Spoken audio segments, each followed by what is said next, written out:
जय हिंद, नमस्कार। आप सभी का एक बार फिर स्वागत है। एक तरफ सरकार सैनिकों और पूर्व सैनिकों के बीच में जाकर हमेशा ये कहती है कि आपके लिए सरकार के खजाने के दरवाजे खुले हैं। आपको जो वेलफेयर जरूरत होगी सरकार आपको देगी। दूसरी तरफ 21 सितंबर 2023 को entitlement rule and guide to medical officer लाके सैनिकों और पूर्व सैनिकों को बड़ा धोखा दिया है।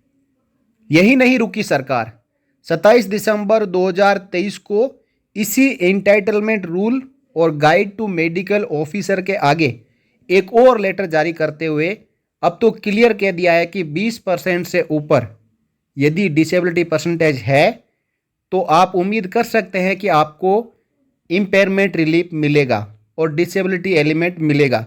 नहीं तो आप आशा छोड़ दें कि आपको किसी भी प्रकार की डिसेबिलिटी पेंशन मिलेगी। और इसी के साथ साथ राउंडिंग ऑफ और ब्रॉड बैंडिंग के बारे में भी नई गाइडलाइन जारी कर दी है। आइए समझते हैं। 27 दिसंबर 2023 को जो department of ex serviceman welfare ने तीनों चीफ और सीडीएस को लेटर जारी किया है, इसको देखिए। इसका सब्जेक्ट ही लिख दिया कि rounding off and broad banding of disability for the purpose of computing disability element regarding. देखिए यहाँ पे इस लेटर में 2001 के एक लेटर का हवाला दिया जा रहा है और उसमें पैरा 7.2 पर जो राउंडिंग ऑफ क्राइटेरिया टेबल है वो इस प्रकार दिखाई गई है। और इसी टेबल को फिर से यहाँ पे सरकार ने एक बार दिखाया है, क्योंकि इस टेबल में सरकार ने अब बदलाव कर दिया है। तो इसके मुताबिक लेस देन 50% यदि डिसेबिलिटी असेस्ड है आईएमबी में तो उसको 50% कंपाउंड करके राउंड ऑफ माना जाएगा। और 50 से 75 के बीच में है तो 75%, और 76 से 100 के बीच में है तो 100% डिसेबिलिटी राउंड ऑफ किया जाता था। और इसी के साथ साथ जो काउंटर पार्ट है यानी जो सिविलियन पेंशनर्स है उनके लिए भी एक टेबल बनाई गई थी और ये सीसीएस ईओपी रूल 2011 के मुताबिक जारी की गई थी, जिसमें थोड़ा सा यहाँ पे बदलाव है। अप टू 50% माना गया है, लेकिन यहाँ पे more than 50 and up to 75 उनको 75, more than 75 and up to 100। तो यहाँ पे इन दोनों में डिफरेंट क्या है आप यहाँ पे देख सकते हैं कि यहाँ पे बिटवीन लिखा हुआ है और यहाँ पे more than 50 and up to 75 लिखा है।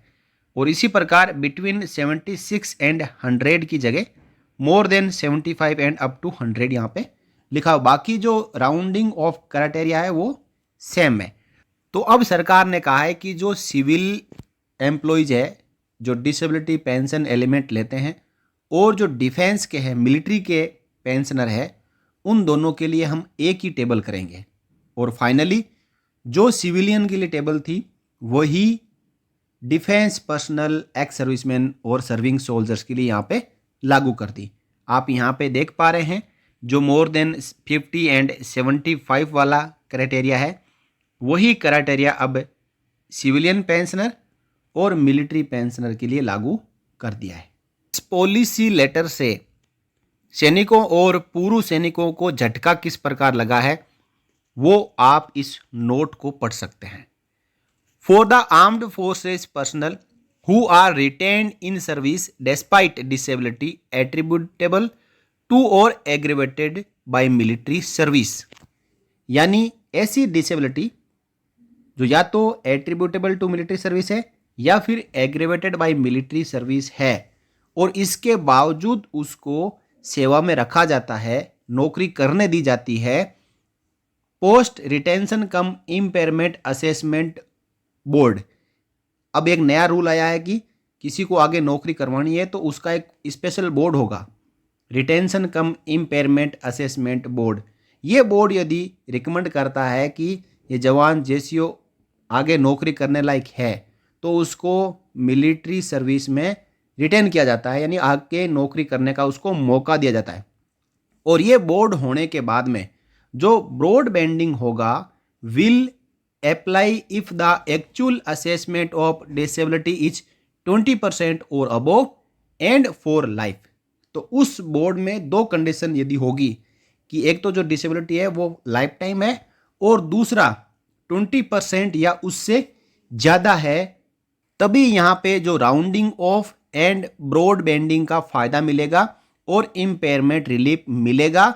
नहीं तो किसी भी जेसीओ जवान को डिसेबिलिटी के नाम पर ना कोई पेंशन मिलेगी, ना इम्पेयरमेंट रिलीफ मिलेगा और ना ही डिसेबिलिटी एलिमेंट मिलेगा।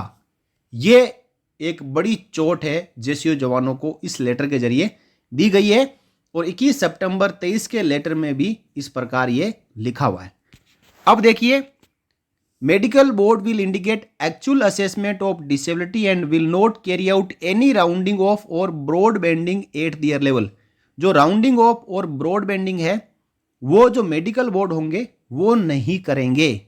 ये अब कौन करेगा? जो पेंशन सैंक्शन करने वाली अथॉरिटी है यानी पीसीडीए, वो करेगा।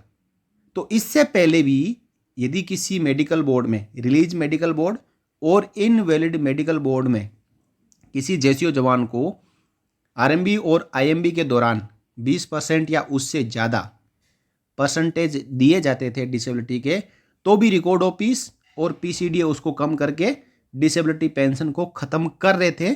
लेकिन अब उनको फाइनली पूरी तरीके से मौका मिल गया है कि जो मेडिकल बोर्ड होंगे आईएमबी और आरएमबी और रिटेंशन कम इम्पेयरमेंट असेसमेंट बोर्ड होगा, उसमें केवल डिसेबिलिटी परसेंटेज को दर्शाया जाएगा।